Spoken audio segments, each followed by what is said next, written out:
covering it closely for us today. Former NYPD Detective Pat Brosnan joining us this morning, along with the spokesperson for the National Police Association, retired Chicago area police officer Betsy Brantner Smith. Great to get you both on this. Good morning to you.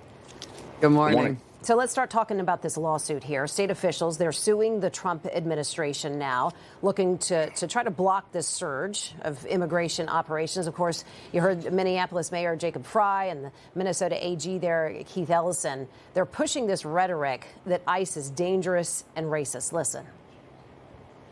These poorly trained, aggressive, and armed agents of the federal state have terrorized Minnesota with widespread unlawful conduct. They have fired chemical irritants at people obeying lawful orders while exercising their First Amendment rights. They have detained law-abiding citizens, leaving them handcuffed for hours just because of the color of their skin or what they're wearing, or they speak English with an accent. So he has a lot to say now. I'm not talking very much about the fraud investigation, but he has a lot to say now, saying it's because of the color of our skin, our accent. Pat, your reaction to the lawsuit in general? How very, very convenient this narrative. The reality is they are completely delusional. The first thing is that under the rule of law, they are illegal. Illegal means illegal. Under President Trump, now, thank God, crime has become illegal again. It's just not what words on a paper. This is a delusionality, and a lot of it is driven by the two shootings, which have yet to be fully investigated last week. And the surface of the facts will come forward on that. But this is just a very, very convenient narrative. Yeah. Betsy, what do you make of this fresh? I mean, it seems almost daily a new, fresh wave of vitriol for our agents there on the ground. Well, you're right. It's rhetoric. It's political rhetoric.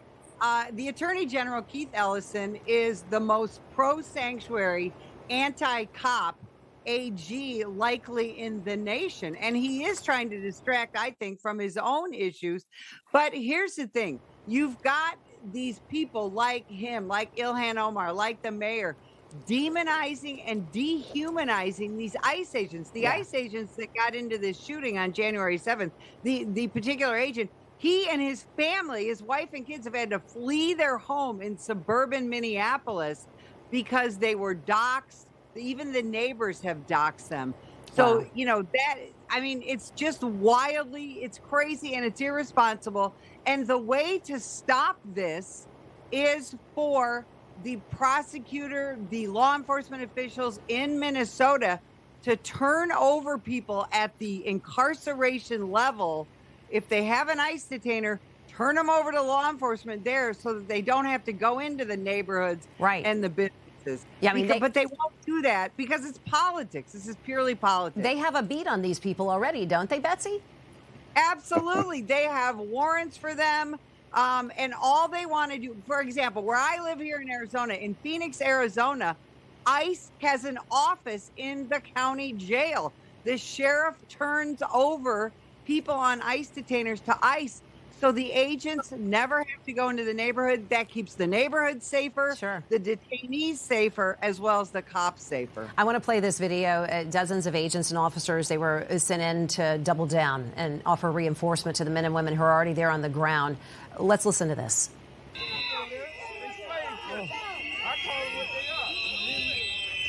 Shame! Shame! Shame! So, Pat, you see a lot of these protesters there. They're covering their faces. They don't want to let us know who they are. And they're chanting shame, shame. Law enforcement, you see, had to deploy pepper balls, tear gas here to get this crowd of protesters to back up and disperse. Yeah, well, we saw this ad infinitum in New York during the Summer of Love in 2020, when 1,000 businesses were burned to the ground. 600 NYPD officers were admitted to the hospital. The reality is, and it's a very simple question, what precisely would they have had? Jonathan Ross, his name has been published. The officer who was wounded back in June, got 20 stitches, dragged a football field. What would they have him do when Renee Good is running him down with the car? Shout louder? Taser the car? Maybe swing a baton at the car? This is why officers are issued firearms. This is a precise example, textbook, of defeating the lethality of a weapon. And a car's a weapon. It's a 2,000-pound weapon. And the steering wheel is a trigger, just like a gun. Meanwhile, I want to take you to ice.gov. I want to take our audience with us, going to ice.gov. You can do it yourself, just, ice.gov right now. And there are images that'll pop up right there on the home page. This is a headline tear from one of the individuals that's been picked up there in Minneapolis. You can see a lot of the suspects that in various cities, not just Minneapolis, but this one was a Somali national, a convicted sexual predator, allowed to roam free under the Walz administration for years until December 31st. He was arrested, picked up. This is what ICE is doing there on the ground in Minneapolis. This is what law enforcement is fighting, Betsy. Absolutely. But understand that people like Renee Good and her wife and so many of these other activists, they either A, don't care about that, or B, they don't even know about it. Remember, these people are being told that ICE is Trump's secret police, and these are just our undocumented neighbors. People like Renee Good think that they're doing something noble, when in reality, what they are doing is preventing a law enforcement agency, ICE, who's been around for 22 years. They're preventing them from doing the good work of federal law enforcement, and it's going to get cops hurt.